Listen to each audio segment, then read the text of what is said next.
Hello, everybody, and welcome to Weird World. I'm your host, Jeff. Okay, how about this one for an article? 12 reasons women cheat, according to an expert. Yet another one. He's trying to be able to tell us why women cheat. 12 reasons, no less. Let's see if any of them is if we don't have the issue that it's your fault. Let's talk about it. All right. Although social norms and Hollywood portrayals often depict men as the sex more likely to cheat, studies show that infidelity gender gap is narrowing, especially among younger people. Take, for instance, a research study out of the Kinsey Institute of Indiana University, which found that among participants with an average age of 31, there was no significant gender differences in reporting infidelity. 23% of men versus 19% of women. Then there's a National Opinion Research Center's General Social Survey from 2018, which found that women between the ages of 18 to 29 were slightly more likely to cheat than men of the same age group, 11% versus 10%. Further data out of the GSS showed that the percentage of women who cheat rose nearly 40%. Whoa. From 1990 to 2010. While men's adultery rate held steady at 21%. That's it. The reason for the uptick in women who cheat, some attribute it to the increased responsibilities and therefore increased needs and wants of the modern woman. Empowered by feminist viewpoints and financial freedom, women are less likely to compromise and better positioned to seek out the emotional and sexual gratification that's missing in their relationship.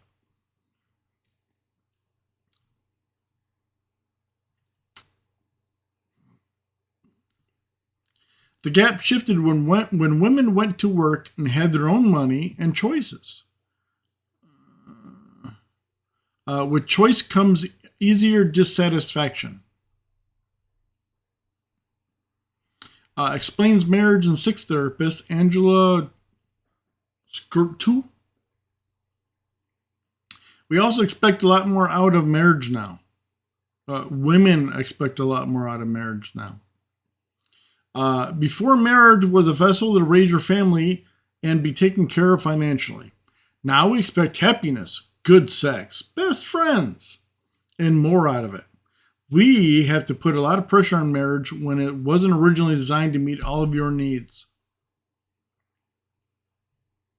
All right. The question still remains: why do women cheat? Read on for the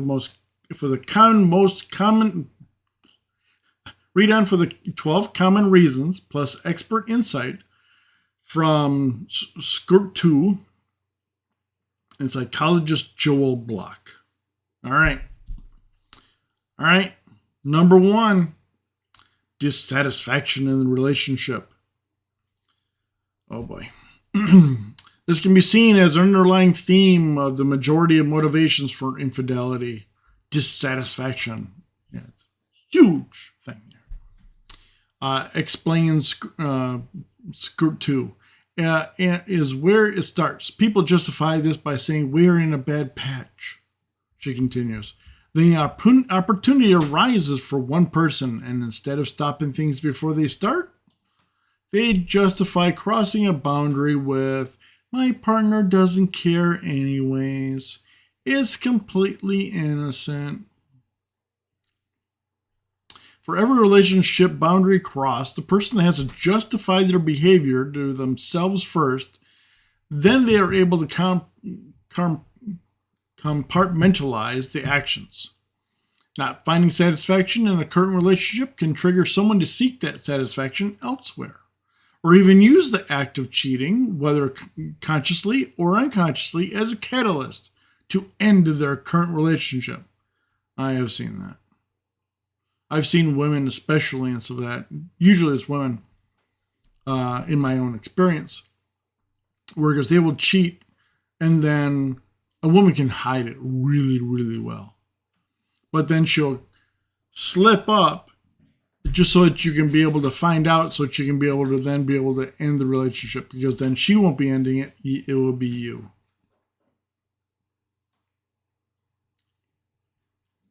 Low self-esteem. Low self-esteem, to me, it would be low self-esteem / needs verification. When a woman is struggling with low self-esteem, or just needs, to know that she's still hot, it may spur them to look to external sources for the attention and validation that they and their partner are unable to create and sustain. Low self-esteem starts out looking like, why would anyone find me attractive? When someone starts to show that attention, it feels really good. You get a little, juice boost, right?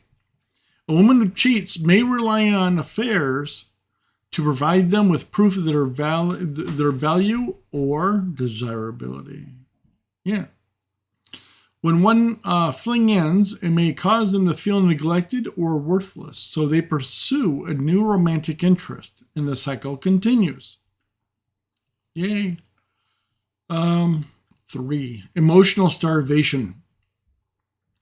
While studies suggest that men who cheat are primarily motivated by sex, it's the whole reason why we care about women is for sex. Mostly, 90%.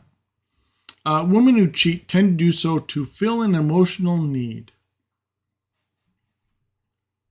Internally, yeah. And in the case of an emotional affair, sex isn't part of the equation at all. But it happens a lot. Whether the affair is physical or emotional in nature, a woman may cheat because they crave conversation, empathy, respect, devotion, adoration, support. It's a lot of stuff's in here. Or some other connection that's lacking in their current relationship. Some people convince themselves emotional is not in a real affair. However, most sexual ones start emotional. I find it pretty rare to have an only sexual affair without some emotions, because they usually start as friends. Oh no, I you know how many proposals and how many times I've had women just simply want to hit me up because they think I'm cute and they just want to romp in the hay. No, I didn't even know these women. And then they're contacting me and so talking about how girls all of a sudden they want to, they just want to romp in the hay. That's not necessarily emotional, at least not in that regards. That's how you start crossing boundaries and justify the behavior. 4, anger or retribution.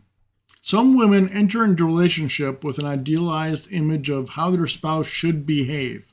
And here's how a bunch of stuff got changed now. When the partner falls short of expectations and can't meet their every need and desire. Yeah, catch that.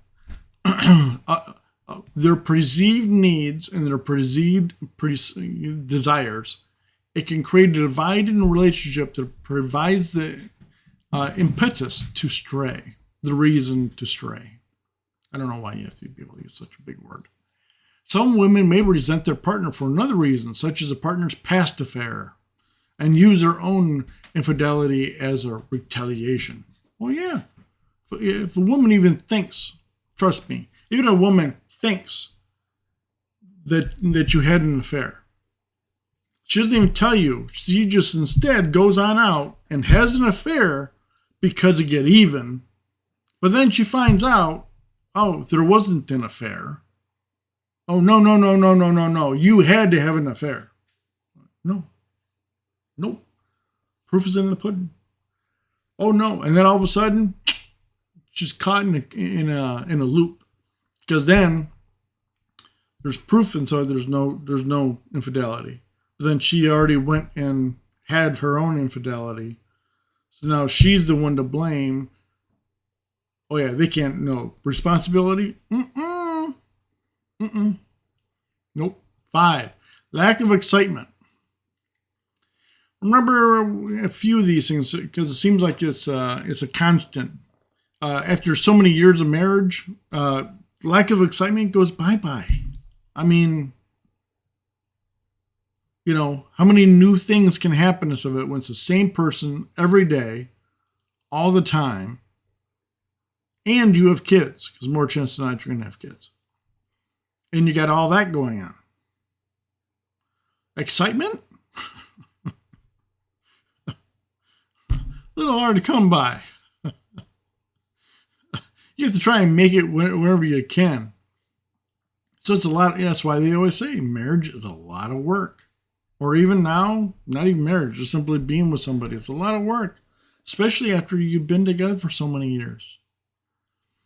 But anyways, you're likely heard of the term serial cheaters. People who cheat for the thrill of it. They may love their significant other, but yearn for those endorphin-fueled interactions that make a new relationship so exciting. Yeah, the women really, did I say really yet? Love those endorphin hits. Oh boy.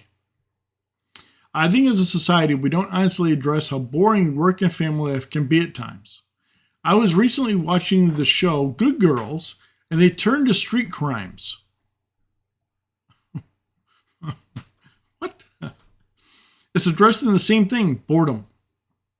I feel people are more likely to cheat than to get involved in crimes, but it's the same premise. Yeah, okay, I can understand that. In fact, a study at the fair dating website, AshleyMadison.com, found that 67% of heterosexual married women who cheat sought out romantic passion. Yet 100% of the women denied any intention of leaving their husbands.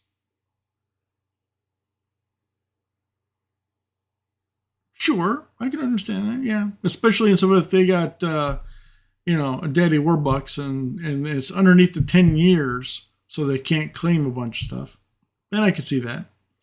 After 10 years, then they can claim half, child support, have the books thrown at the husbands and everything else. Then I would think that it's, I would be interested in finding out what that number really would be. Some even stated their overt love for their husbands, painting them in a positive light. Right. Yeah, there's even a number on that for a, we got to be able to have an explanation on that part. No kidding. Because that one's foolish. Or most of it. 6, sexual deprivation. Tries when might to keep the spark alive, excitement that accompanies a new relationship only lasts so long. Yeah. Men don't mind that. Predictability and familiarity will eventually overtake the quality and frequency of sex. True, but, at least as far as I know, I mean, I'm one of the rare guys, at least in people I know, or at least for men. I like predictability and always being able to have the same sex with somebody. Well, I know what she likes. I've gotten it down damn good, and so that to what makes her go, ooh. That's why I like it so much, because I know exactly what to do, and it makes me feel really good when I know what I can do for her. But then other guys I also know, really prefer the strange, new, kind of a thing. And I actually seem to be in a minority, technically. But it's not surprising then that some women who cheat are missing those thrilling hallmarks of relationships' beginning stages, when passion and intrigue have yet to give way to routine. In fact, SquirtTube believes that this is historically one of the motivators behind male-centric infidelity.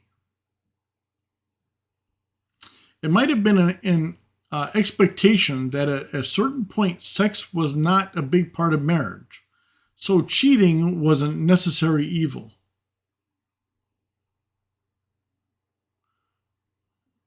All right. I'd be interested in seeing an article more about that. That would, and explaining that historically, that would prove to be very interesting. 7, loneliness. Oh boy. A woman who cheats may have a partner who works long hours, leaving them home with the kids all day. Yeah. Perhaps they found themselves in a stage of life where it's harder to make friends, or maybe their significant other is contending with a chronic illness. No kidding. Whatever the reason, loneliness or feelings of isolation and disengagement can provide the perfect ingredients for an affair. They feel lonely, and someone else starts meeting the unmet needs. All right, now let's talk about 8. Insecure attachment style. Insecure attachment style? Attachment theory suggests that early childhood relationships influence how we perceive and behave in our intimate relationships as adults. This must be the psychologist. Okay, it'd be interesting. All right. Depending on the care and nurturing, or lack thereof, that one receives as a child, they fall into one of 3 attachment styles as adults. Secure, having well-adjusted expectations and approaches to relationships. Anxious, exhibiting fear of abandonment. Or avoidant, preferring to retain their independence from others. Okay, there's a caveat to that one too, and 5, which I'm sure needs a lot more explanation. People who identify with anxious and avoidant attachment styles are more likely to display characteristics that interfere with a healthier romantic relationship. Think clinginess and dismissiveness. Moreover, they're more than likely to cheat. Really? As they seek out reassurance from a third-party partner or attempt to avoid the intimacy of the primary relationship.